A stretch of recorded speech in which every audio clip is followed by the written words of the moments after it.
ফজরের সুন্নাত বা জোহরের সুন্নাত পড়ে না পড়ে ইমামতি করা যাবে কিনা? ফজরের সুন্নতের বড়ই তাগিদ আছে, তারপরে সুন্নাতে মুআক্কাদা ফরজ নয়। কাবিরা গুনাহ করলেন না, তবে এই সুন্নত আপনি যদি না পান, একটি কথা বলা হয়নি যে যখন ফজরে যখন আসলেন, আসার পরে দেখলেন জামাত শুরু হয়ে গেছে, জামাতে আপনি লেগে যান সাথে সাথে।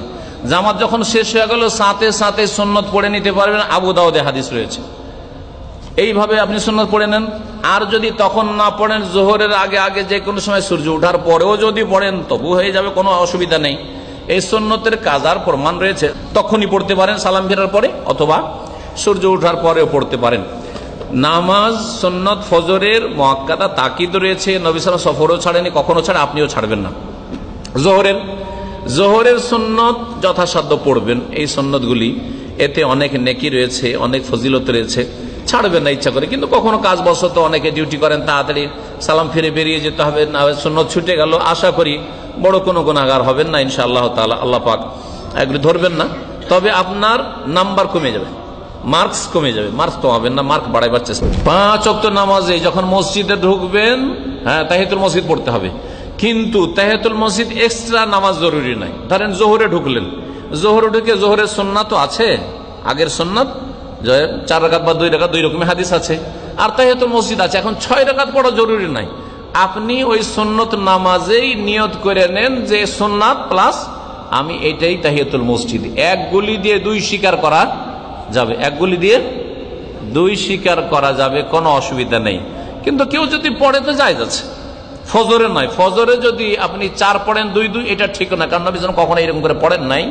এই জন্য ফজরে হয় বাসা থেকে আপনি সুন্নত পড়ে আসেন ফজরের, আর তারপরে মসজিদে যখন আসলেন তখন তাহিয়াতুল মসজিদের নিয়তে 2 রাকাত পড়েন, আর মসজিদে এসে 2 পড়লেন তাহিয়াতুল মসজিদ, তারপরে 2 পড়বেন সুন্নাতে রাতে মুআক্কাদা না, এরকম করবেন না।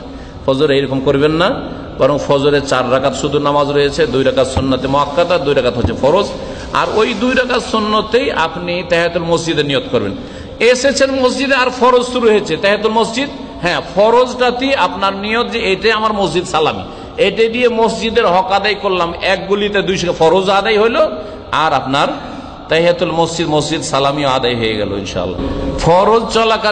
ফরজ চলছে ফজরের নামাজে, আর আমাদের ভাই বলছেন যে ওই সময় যে সুন্নত পড়ে, আর এক শ্রেণীর মৌলভী সাহেবেরা মুফতিরা বলে যে এর দলিল আছে, কোনো দলিল না। যদি দলিল থাকে ওদেরকে বলেন দলিলটা নোট করে দেন, হাদিস নাম্বারটা দিয়ে দেন, দলিল নোট করে দেন, হাদিস নাম্বার দিয়ে দেন। কোনো দলিল নেই, বরং তাদের অন্তরমাকা কি যে লা সালাতা বাদাল ফজর, ফজর পরে যে নামাজ নাই, তো আমি কি করব, আগে আমার সুন্নত পড়বো তারপর ফরজে লাগবে, এটাই সমাধান না। এর সমাধান ছিল যে সালাম ফেরার পরে পড়ো, সালাম ফেরার পরে যদি তোমার কাছে জায়েজ না হয় তো সূর্য ওঠার পর পড়ো, সূর্য ওঠার পরে পড়ো, সকাল 9টা 10টা জোহরে পড়ো। কিন্তু আপনি এদিকে জামাত ছেড়ে মুসলিমদের সাথে বিচ্ছিন্নতা সৃষ্টি করে আপনার নামাজ হচ্ছে না, স্পষ্ট ফালা সালাতা, নামাজ নেই ইল্লাল মাকতুবা, ফরজ নামাজ ছাড়া, ফরজ ছাড়া অন্য কোনো নামাজ ওই সময় কবুল হয় না। সুতরাং এইসব যারা দলিলবিহীন ফতোয়া দেয় মুফতি, তাদের পিছনে পড়বেন না, নাহলে তাদের সাথে গর্তে গিয়ে পড়তে হবে, আল্লাহ পাক যেন উদ্ধার করে। সূরা ফাতিহা না পড়লে নামাজ হয় না, নবী বলেছেন। আর বাংলাদেশে হুজুর বলছে বা ইন্ডিয়ার হুজুর বলছে যে সূরা ফাতিহা পড়তে হবে না, কোনটা নেবেন আপনার? রসুল হুজুরের নেবেন না এই হুজুরগুলো নেবেন?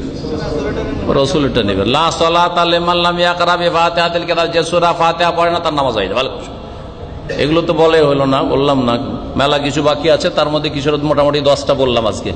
তো লা সালাতা লিমান লাম ইয়াকরা বিফাতিহা, সূরা ফাতিহা যে পড়ে না তার নামাজ হয় না, এইরকম রিস্কে রাখবেন না, না হয়তো কিয়ামতের দিনে ক্ষতিগ্রস্ত। এত নামাজ পড়ে শেষখানে আল্লাহ বলে তোর নামাজ হয়নি কেন, যে সূরা ফাতিহা পড়িস নি তুই। সূরা ফাতিহা পড়া সানা সুন্নত, সানা পড়া ভালো, কিন্তু কথা হচ্ছে টাইম যদি না পান সূরা ফাতিহাটা চট করে এসে আল্লাহু আকবার বলে সূরা ফাতিহা